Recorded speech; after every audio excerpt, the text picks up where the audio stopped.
Hey guys, welcome back to the F1 Lounge podcast with your host, YBG, your boy Greg here. Sorry for a little late upload, been very busy. I've uploaded the first two parts of my team career last 2 days. I had the problem, I'll talk about it a little bit later, but the best race of all time. If you missed the race, watch it. I've watched it 3 times in total, twice reruns. I once with one of my friends who's not really into F1, but I'm kind of forcing it on him. But but great race. We'll talk about it in a minute. But we got that. I've been busy, just pumping out as much as I can as one person. You see all these people that upload daily. I don't know how they do it. It's definitely a team around them. But yeah, I have that coming. Potential 2-player career with one of my friends. I don't know. We'll see how it goes. Maybe. That's a maybe on that. That would first episode would probably be Tuesday of next week. If so, schedule is this is probably going up either late on Tuesday or midday Wednesday. And if you're listening to this on Wednesday, I am in Maine on vacation. So I should have podcast and then my team episode on Friday. Don't hold me to it, might not happen. I did another episode on Monday. No matter what, I have an episode on Monday. And then, we'll go from there. But let's start with practice for the Great Britain Grand Prix. F122 came out with this thing as well, right? So it was this whole thing. But yeah, and it was kind of funny. I knew it was going to happen. I was, before the F1 game come out, I was looking at the Steam page, and it was like, coming July 1st, and I was like, should be saying June 27th or whenever day it was supposed to come out for Champions Edition. Because that's what I got. I got Champions Edition. Because that's the version I got. I got the Champions Edition, and it didn't come. I had work early that morning. Because of how it works, the people who were in England, I think, who got it late. Like in the day, I think. I don't know how it works. But anyways, I got it, so I didn't even try to do it that day. But I went on Twitter as I got to work, and all I saw on Twitter was Steam version's not working, But by the time I got home at 2:33, the game had been out on Steam. So I got lucky, but other people were trying to play it, and they weren't. I knew it wasn't going to work because it was weird already. That on Steam, like even on like the graphics, they didn't have like Champions Edition for Steam on the graphic. So I feel like it's kind of weird already. But yeah, in regards to the game, I think it's really good. One thing, the AI are super aggressive. What I compare it to is, I don't know if anyone really played it back in the day, but back in the day, like around 2013, 2015, online AI, when you played online races with AI, how super aggro they were. Like they just didn't, like you're not there to them. You don't exist to them. That's how I feel. Like you just go for something and they just dive bomb you or they just push you off the track. I think it just gives you in a mindset where you have to race like you're a Max Verstappen or a Leclerc or someone of that magnitude where you have to force your way, get the elbows out. Yeah, I do think it's really fun. I did my first sprint race today, and for part 3 in Imola. It was interesting, very nice, fun. I like it. I think sprint races in general, I made a video about it a while ago, but I think sprint races in general are good. I like them. They're more entertainment. I think once in a while it's fine. I don't think we should just abolish our current format. I think like a couple races a year, and like some premier races we have them. I think that's pretty cool. I don't think it should be every race sprint weekend because I think it will get old really fast. I think that, but yeah, I just think people don't like change at all. I love change. Well, I don't love change, but I think it's good.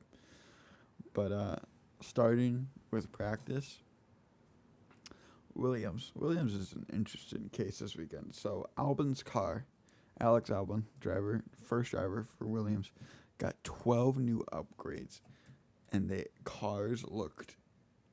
If they had a different livery, you would be convinced it's a different whole car. It looks so different. They put nothing on the Latifi's. The Latifi's upgrade package is to come. And it was classic Britain, wet and dry all throughout the weekend. It was wet in practice one. So nothing really happened. The only thing, it was in practice one, was I noticed that both Alpines got a new floor and the Ferraris got a rear wing. A couple of the cars have some pieces on it. But in practice two, the Ferraris were better than the Red Bulls at the early stage. And I sent my driver to look out for his Albon because they brought 12 major upgrades and expecting 1 second pace advantage versus the old car. Albon was doing well in the practice too. Problem with Hamilton's exhaust didn't turn out to be anything. Lando was very good. He popped out to like top 3 fastest throughout the session. Lewis, this was a session where Mercedes really showed their pace. Practice 2, because Lewis was, putting times right up there within a tenth or two of the Mercedes was within a tenth or two of Red Bull and Ferrari, which is very impressive. Haven't seen it since Spain or Barcelona, same place. And I said Mercedes now have a front-running pace. And I still agree with that. I think they have front-running pace. I said Ferrari power units seem to be really good. I think it must have been maybe they put more power into it in practice or something, because in the race and qualifying didn't seem like it too much. Ferrari, Mercedes, and Red Bull looked like kind of a three-way battle for first. They did. Red Bull 1-2, good margin to the rest, and quality should be good. Yeah, in practice day, for some reason, the Ferrari had no pace. Like, even after qualifying, Carlos and Matt and Charles were talking about how the Ferrari just had no pace for some reason in practice 3. But they did fix it, so. Now onto qualifying. It was a wet quali, a lot of rain. There was a queue to get out at start. There was obviously no DRS. Again, another problem with the Red Bulls. Max Verstappen, another problem. Like, they keep... Red Bull's lucky, I think. Anyone but Ferrari. If Mercedes had a Ferrari car, Mercedes would be leading the championship, in my opinion. I just think Ferrari's bottling it. But Red Bull, Max's car, and even Sergio's at times, they just have so many nicks and nags and stuff that leaves them out 2 minutes. You can't do this. And it's just... Like, in the race... Max had a problem with his car where like a little piece of the floor fell off and he lost so much pace. Everyone was out on inters to start. Times were drastically improving. Like, Max would go first, then Leclerc would have a lap and he'd go 2 seconds faster, and like so forth. A weird thing, I think like Ferraris were doing a double cool lap on inters or something, because it would take like, I would notice, I was like, where's Leclerc and Sainz? Like, they would be like, I was like, where are they? Why aren't they, like, putting times in? And then they would just come in with the time. They must have done, like, 1 or 2 call-outs between each lap, even in the wet. Weird. It was, I think, it was a great qualifying session, but Vettel, Stroll, Mick, Albon, and Magnussen out. Alex Albon was out in Q1 after all those upgrades. And Goat Tiffy out-qualified Albon and made it into Q2. And it still looked like a 3-way battle at the front. Started Q2, still intermediates, as it rained more during the intermediate between Q1 and Q2. Latifi was having a great quality. He was sitting at 10th with 6 minutes left. But at the end of the session, with like 5 full minutes left, it started to rain again, and people weren't improving. So Latifi makes Q3. Nicholas Latifi makes Q3. He hadn't got out of Q1 all year. He was the only driver not to get out of Q1. And he gets into Q3. What a job, man. Showing he's worth it. Ricardo out again. Gasly out. Some of a little mediocre season. Sonoda out. Bottas out. Zhou made it into Q3. Ocon also out. Start of Q3. It was still on inters. Ferraris went out early. And then on Max's first lap, after No, I think it was the second lap after he had set a banker, and then Leclerc beat it. He tried to go again, and he had this pirouette. Like he was like I think he lost only like 2/10, but he had a 360 off the exit of Hainer Straight. He has 360, and he lost like 2/10. It was insane. Leclerc got third, Verstappen second, and Carlos Sainz got his maiden pole. Great job from the Spaniard. Great qualifying. It was amazing. Great drama. It was weird though too, cause like Leclerc didn't improve in the second sector, neither did Max. But Carlos had a purple middle sector, and that's all he needed. Let me see. He out-qualified them by a half a tenth by Max, and a couple tenths to his teammate Leclerc. But on the race, Max started on softs, which scared me a lot because I was like, oh, so now he's clearly going to get Carlos. And he did. He got Carlos off the start, but a humongous crash at the start. I mean, it's the biggest since Grosjean. Right? There's nothing close. I mean, the only other thing close was Lando in Spa last year. But he was not as bad as this. Russell was out. Yuki was involved in a separate incident that included Albon because Sebastian Vettel crashed into the back of Albon when he braked into the corner, put him into the pit wall, spun him out, hit Yuki, and then Ocon was trying to go on the outside, and Ocon was involved, and he got a puncture from that. Yuki had, I don't think he had a puncture, but he had like a piece of front wing stuck under his tires, so he had to drag back to the pits. Albon was out. He spent a long time in hospital.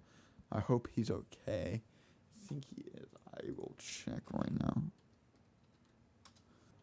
Okay. I just found out Albon's okay. Posted on Twitter saying he's okay. So that's good. But Gwen, you Joe, that crash was scary, man.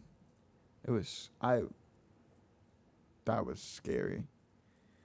I was very concerned. And the fact that he has no injuries, nothing.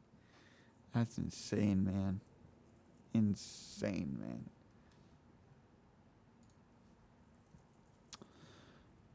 man. After the red flag, it didn't matter what happened on that first lap, because everyone went to the original grid position, minus the people who went out, who were Russell, Albon, Joe, and that's it. That was all in the first incident. But so they went to the grid positions. So Carlos was first, second Max, third Leclerc, and so on. So Sainz on the start, Sainz pushed Verstappen all the way to the wall, nearly made Max hit the wall, and then he just went right around the outside in turn one. It was very impressive, because I was low-key expecting Max just to bully Sainz out of there, and he did not. It's kind of the other way around.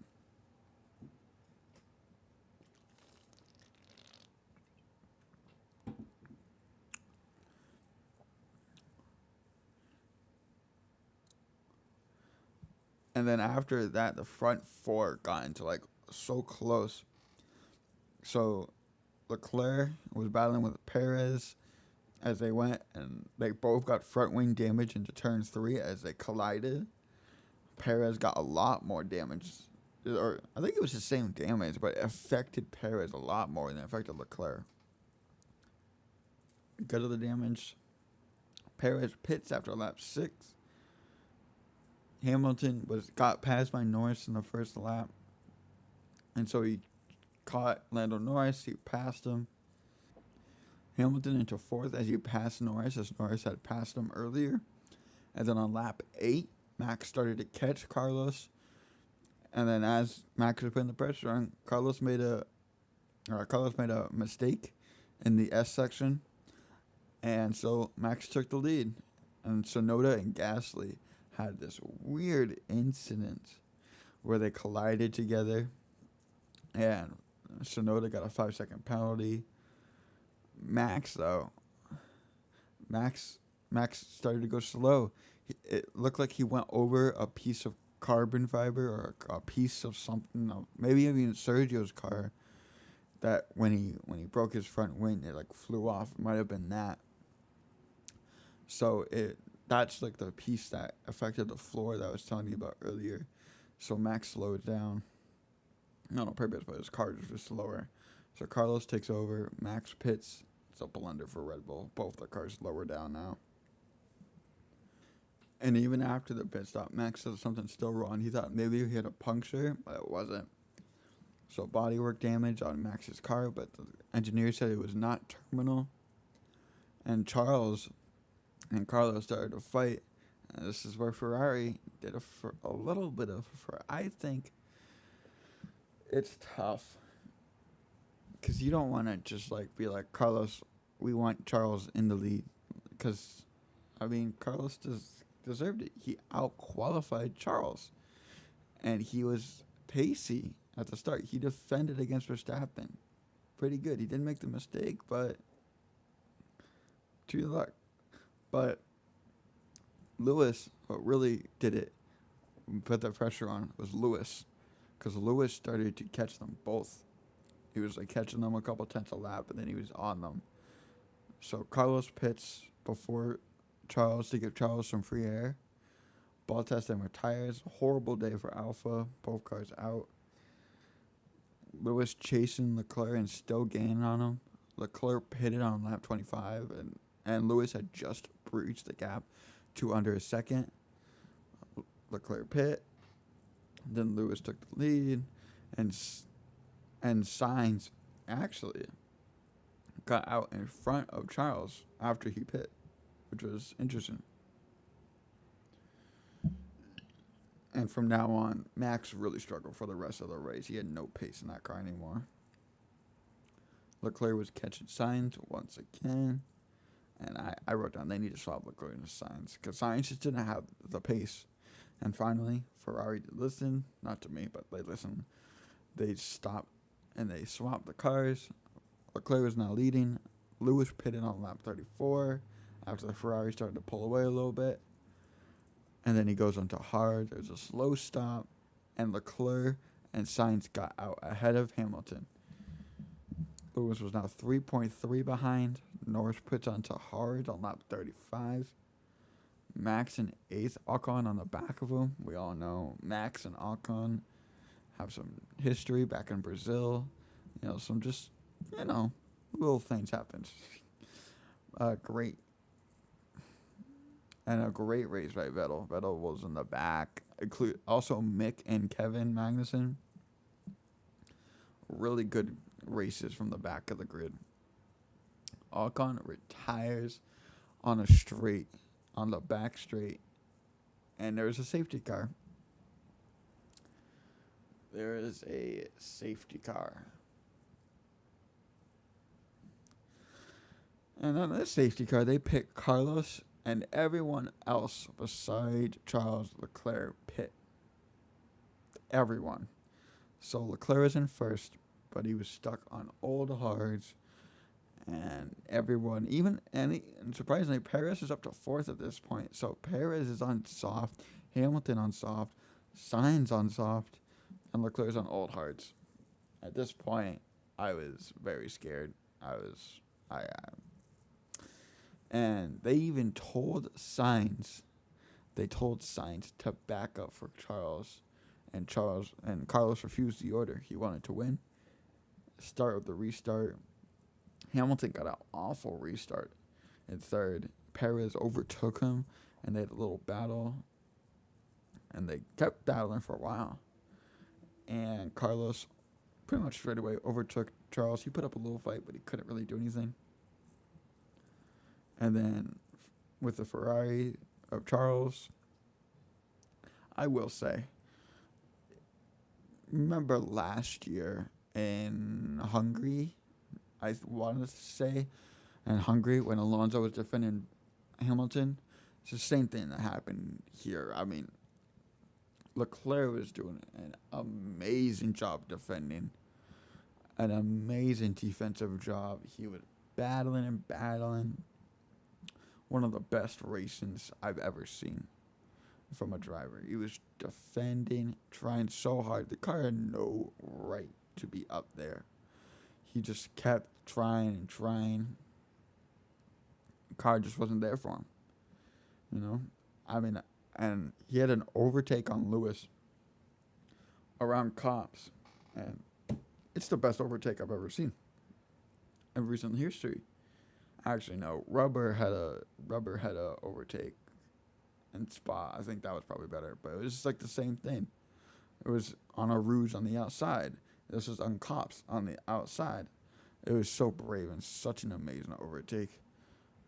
And I think, and just to finish off, Sainz led, Hamilton overtaken by Perez. Perez, Leclerc, and Hamilton having an almighty battle. Leclerc bracing brilliantly on the hard. Lewis overtook Charles. Perez finishes second. Lewis third. Leclerc fourth. Carlos wins. Perez second. Hamilton third. Leclerc fourth. Max seventh. Mick eighth. And then Vettel was ninth. Yeah, and Magnussen 10th. And fifth was Alonso. Sixth was Norris. And Norris had a blunder. Because on the first lap of the safety car, he didn't pit, and then the next lap he did, so he lost position to Alonso, basically because of that. So that was the top 10. And then the last few laps, Max and Mick had a great battle, reminding me of Hungary when Max's car was hurt, and Mick and Max had a great battle then as well. So it's hard to rate Mick.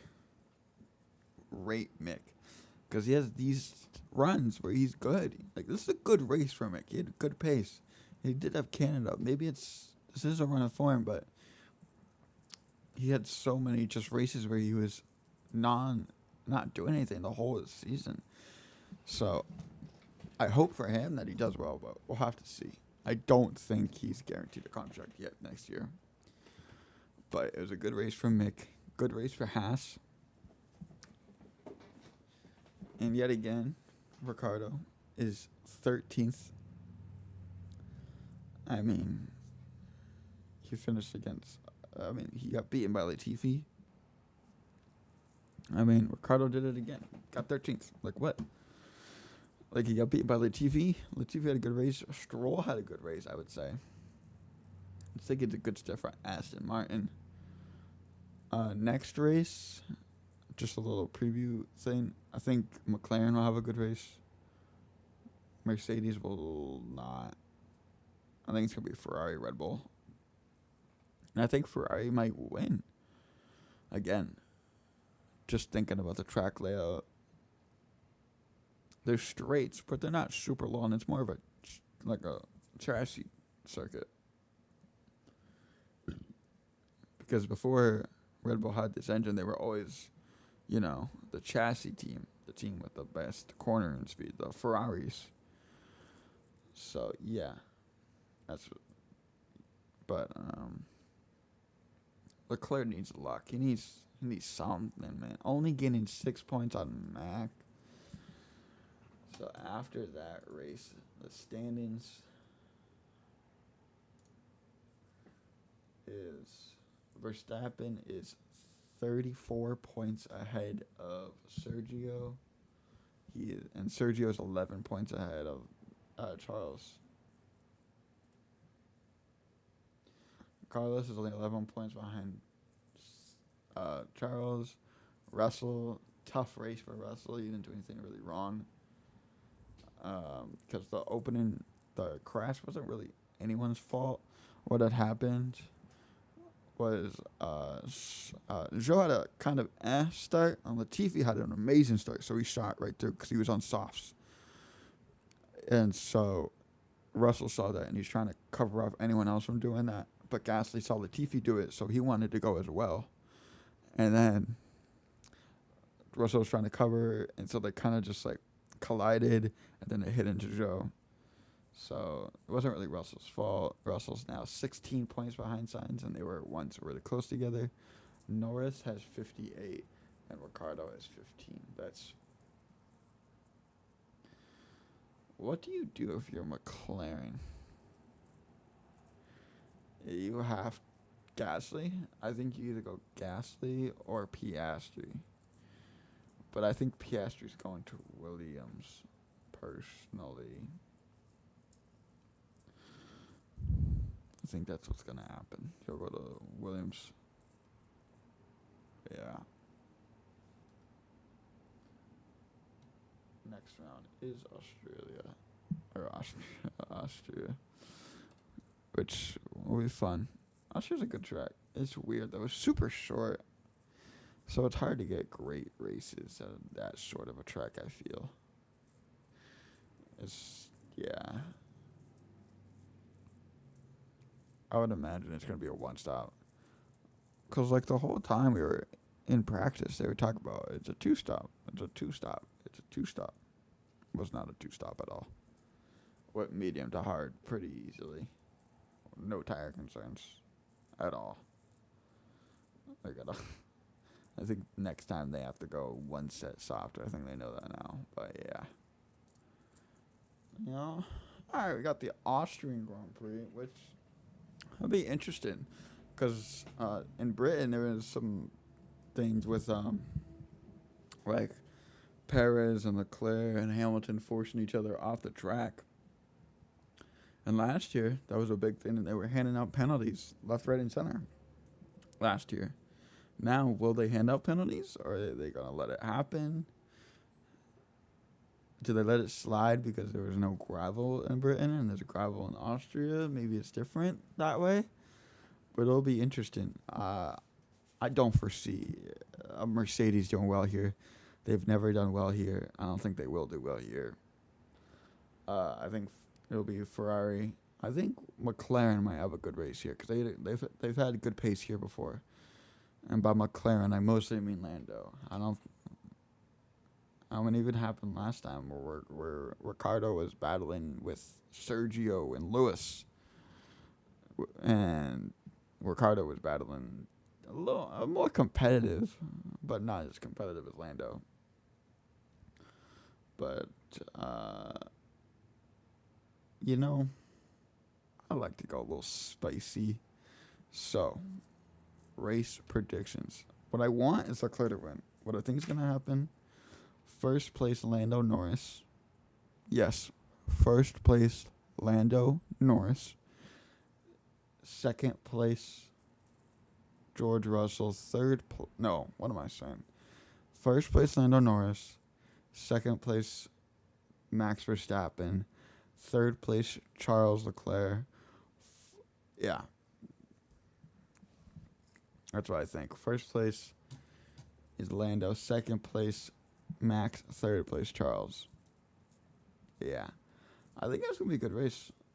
Qualifying might be interesting.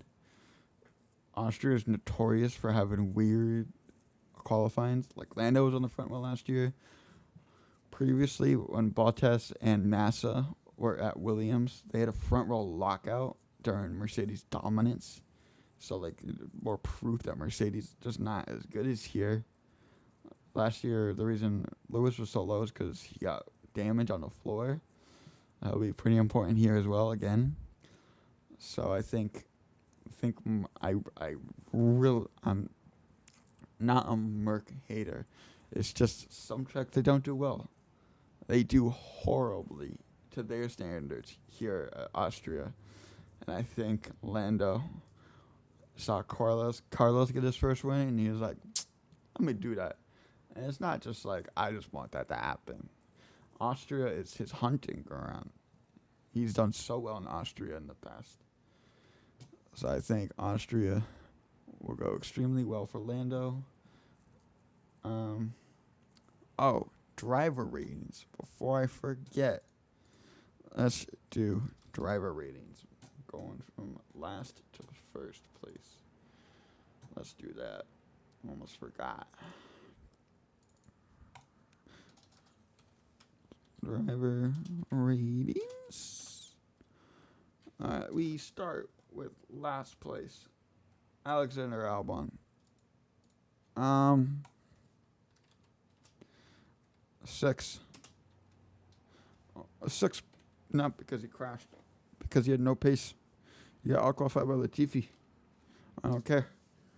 If Latifi had a good race, he had an upgraded package. Not a good weekend. Joe, 8. Joe gets an 8 because he's a champion. And because, again, he got into Q3. His teammate was out in Q2. George Russell, 7. He had a good George Russell. 6.5. He had a bad qualifying. But it's Russell, so I think he had a decent weekend. 6.5 for Russell. Bottas, 5. Just nowhere this weekend. I don't know why, but he just wasn't anywhere. He doesn't usually go well here. So, Pierre Gasly, 6. He was nowhere all weekend. And I love Gasly, but I feel like we're seeing like a Bottas-esque performance from Gasly, not in a good way, where he's like distracted by his contract too much. So, interesting. Esteban Ocon, I'll give him a 6.5. He had an okay weekend. Not awful. Okay. Sonoda, you get a 4. He caused the crash. It was his fault, and he just had a bad weekend. Bad weekend for AlphaTauri. Ricardo, where did you qualify? Did you get a? Where did you qualify, Ricardo?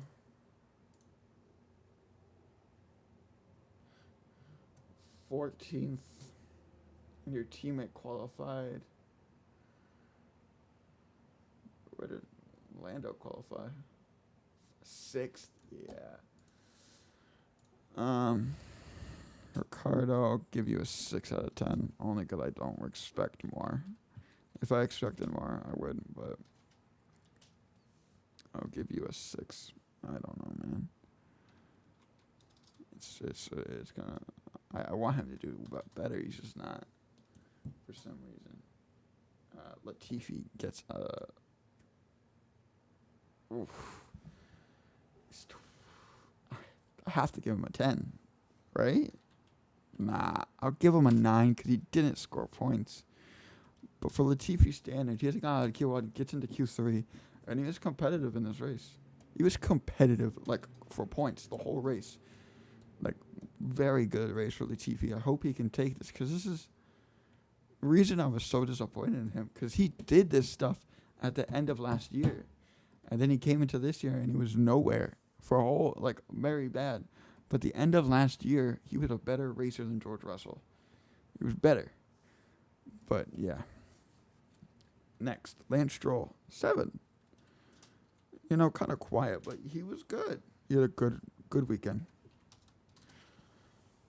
Kevin Magnussen, 7. Came from the back of the grid and had a great race. Good weekend for K-Mag. Vettel, I'll give Vettel an 8. Great weekend. Car didn't have that much pace, but he made it work. Amazing. Freaking Mick Schumacher. You get an 8.5. Great weekend from Mick. I think it's outstanding what the Haas has done with this car. They haven't made an upgrade to the car yet, and they get 8th and 10th here. That's insane. Good on Haas. Good weekend. Oh, also good on, I think his name is Logan Sargent. Yeah, Logan Sargent. He's an American F2 driver. He won the British Grand Prix, or the feature race yesterday for the British Grand Prix. So great weekend for Americans, British soil on July 4th weekend. Great job, boys. Hope Logan gets into F1 at some point. That'd be pretty cool. That'd be really cool. Max, 7, because I can't fault him for his car. And decent drive. Norris, 6th. I'll give him a 7. He had a pretty good drive. Not his best drive. but good. Alonso 5th. Finally, some luck for Alonso. I think he could have had a sniff of 4th if he got past Hamilton and maybe trapped Hamilton, but I'll give him an 7.5. Lewis Hamilton gets a 10 out of 10.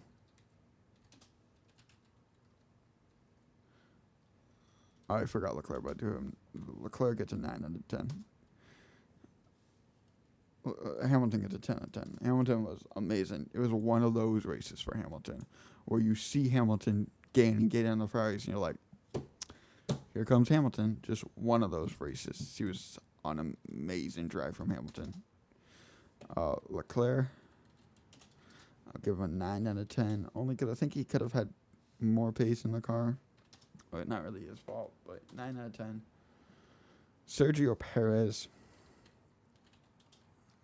I give him an 8. I feel like he was a little reckless at times, but a good race overall. And Carlos Sainz gets a 10 out of 10. His first win, and he had a great drive, good drive. He got the benefit of the team, but it's how the cookie crumbles sometimes. But great performances. Ferrari had a good race, I guess. They gained on Red Bull. But now we're on to Austria. I'll see you then. Check out all my videos. We got some My Team I uploaded the other day. We got more My Team coming. More podcasts on the way. And I'll see you guys after Austria.